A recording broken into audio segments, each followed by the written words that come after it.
Hi, I'd like to make a video about the incredibly complex situation in Israel and in Gaza right now. Um, at the very start of it, there's a shocking attack, and it's almost unimaginable that an event like that could have happened or would have been allowed to happen, given the tight level of Israeli security and the level of intelligence that exists. And so it's hard to explain how it occurred, but it did occur, and it was incredibly brutal and very vicious. I don't know if it's worth it to describe some of the specific things, but I did hear a man give eyewitness testimony of a woman, very terrible things, including basically the worst things that people can do, probably the most barbaric things that can be done. Uh, uh, a level that an individual does it, and they would be considered not human and insane. But a group of people as a political body, as a ethnicity or a nation, or acting as a nation, do it, and that's a different kind of reality because it's a corporate action, and it's not just an individual person with a mania. Many people were very shocked at what happened, and the chord that it touched in Israel was of the Holocaust. And Israel, more than any nation in the world, more than any nation that's ever existed, has a story. And this is even apart from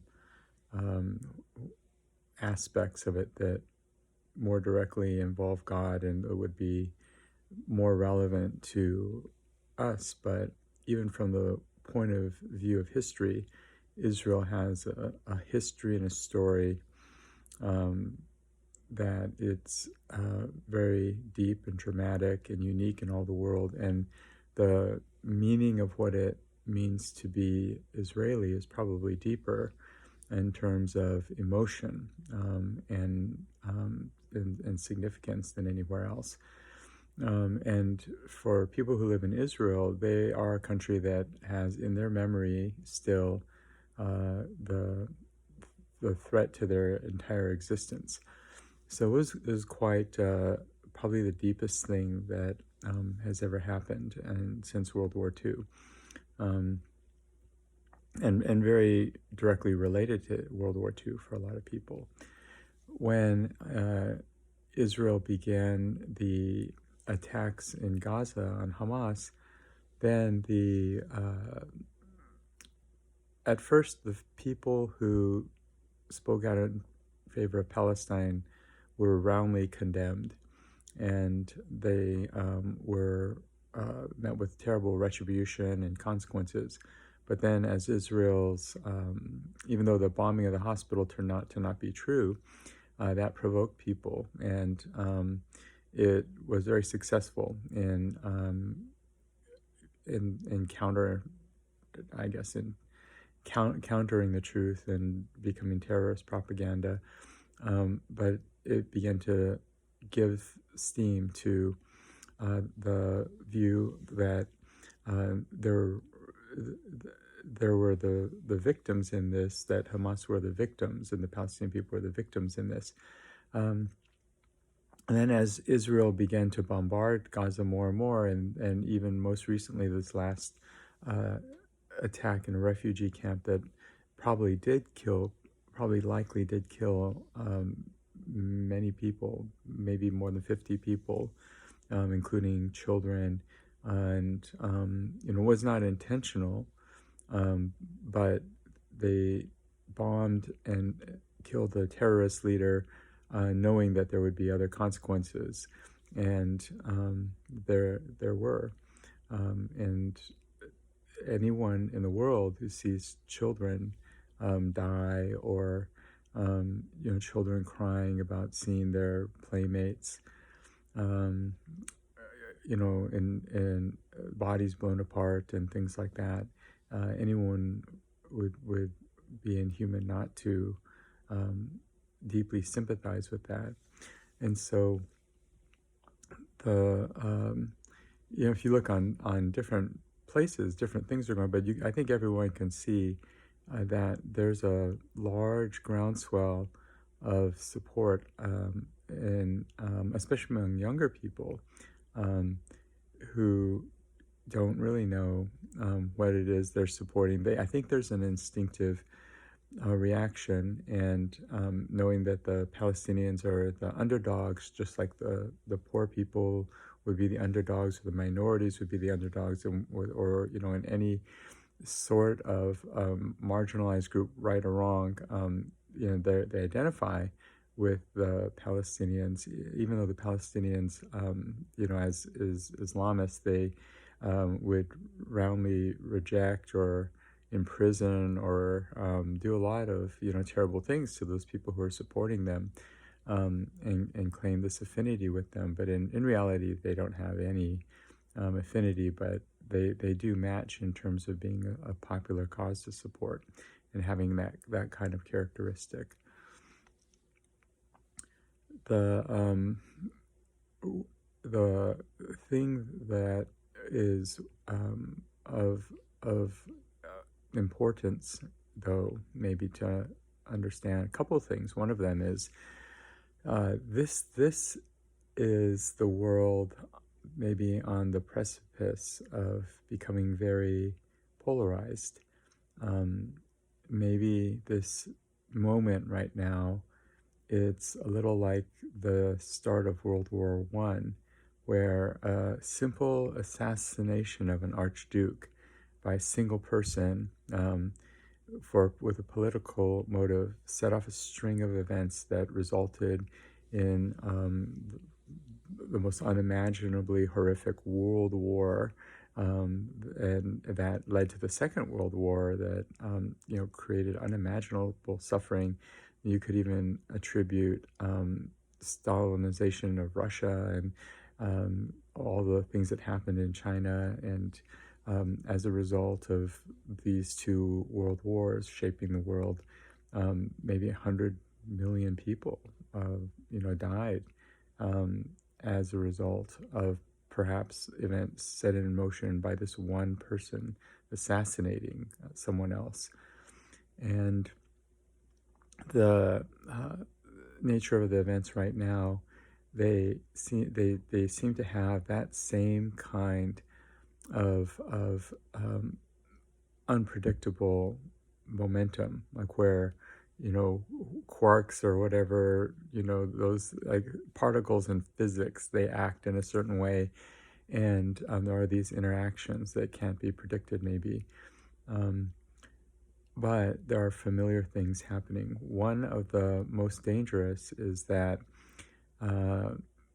the Turkish leader has drawn a comparison and said that the West doesn't want to see another Crusader and a Crescent conflict.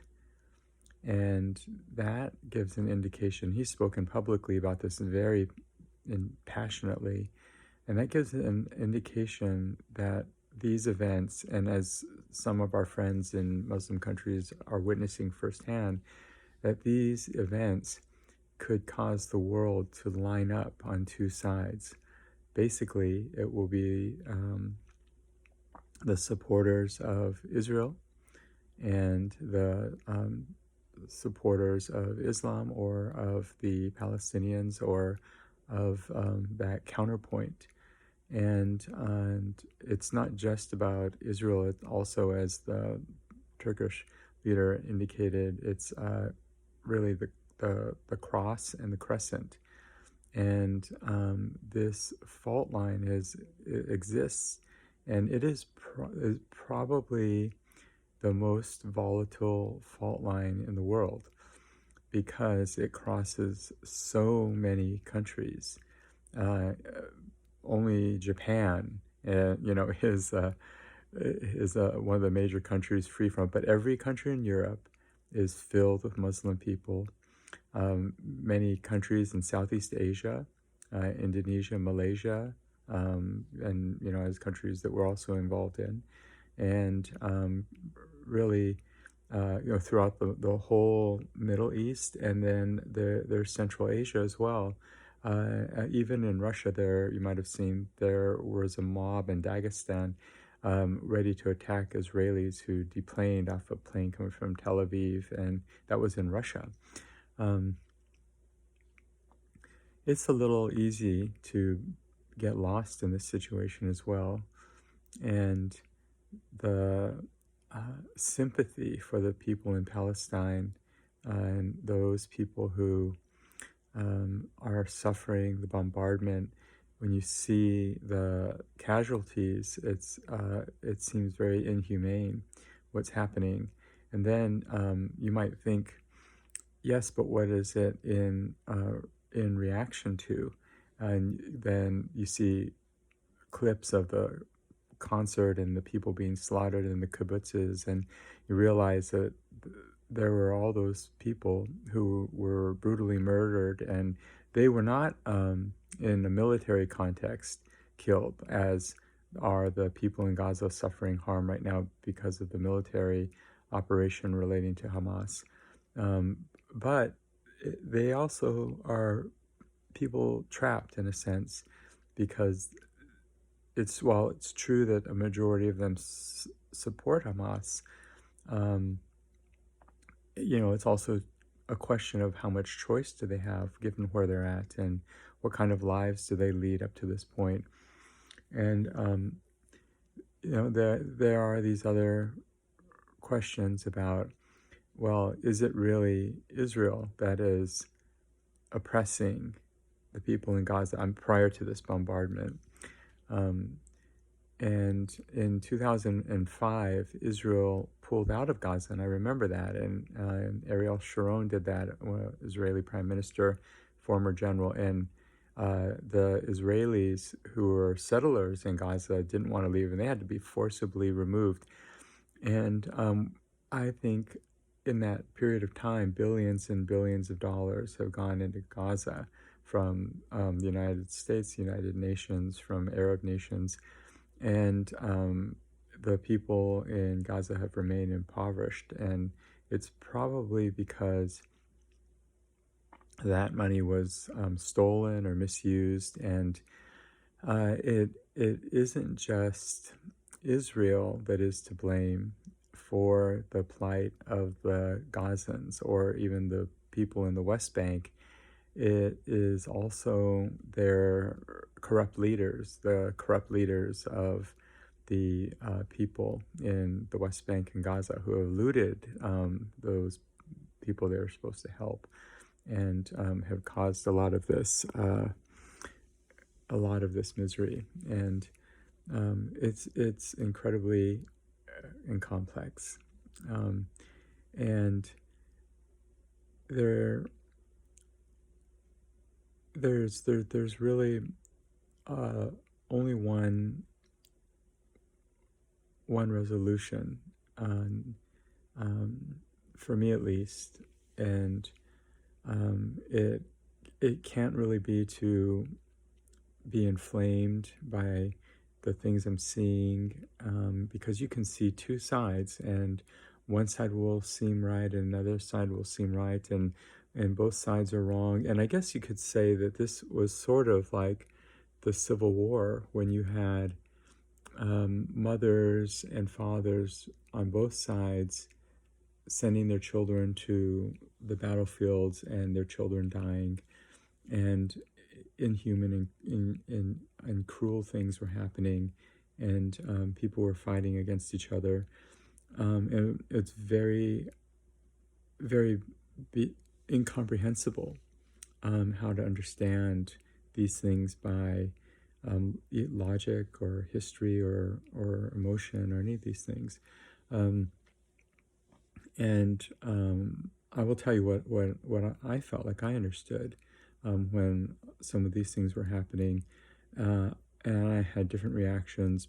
But as I was reading the Bible, I felt like the word was being spoken, and I felt like Scripture was stating as I was reading it that God is bringing judgment, and that there is a judgment that is being executed, and that there is a rightness to what's happening um, at a different level than our minds or our emotions can maybe understand, even though ultimately, once we know that something might be the truth, then in the shadow of that truth, our emotions can find peace.